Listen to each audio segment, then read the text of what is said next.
April is World Wish Month. World Wish Month is connected to a foundation that I work very closely with. I've worked very closely with this foundation for decades now, and that's the Make-A-Wish Foundation. My ties to Make-A-Wish goes actually way back to when I was a kid. My dad was a professional wrestler, and his name was Rocky Soulman Johnson, and he wrestled all across the country and around the world too as well back in the early 80s. We had not heard of Make-A-Wish back then, and the idea and the concept was new. At that time, you just knew, wait, so this foundation grants the wishes of kids who are really, really sick. That's amazing. When my dad was wrestling in the WWE, my dad became one of the Make-A-Wish Foundation's very first wish granter, and one of the first ever for the state of New Jersey. On your hat, it says Make a Wish. Can you explain that to us? Yeah, I sure can, buddy. You know, I like to work with children. This is a Make-A-Wish Foundation, and I like to go visit and talk with kids. I will never forget it. I was there. I was 10, 11 years old. We went to go visit a little boy. He was in a wheelchair. He had a critical illness. I went to visit a really good friend of mine. His name is Bobby. Meeting my dad was little Bobby's wish. And I remember thinking, wait, this little boy's one wish in the whole world is to meet my dad?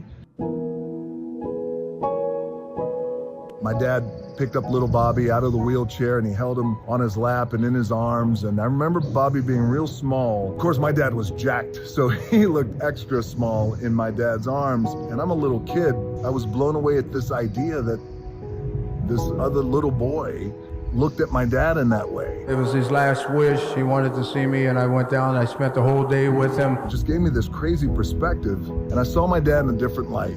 I had a great relationship with my dad, and then as I got older and I became a man, it got a little complicated, and at times it got a lot complicated. And you know, my dad was tough. He wasn't a big I love you guy.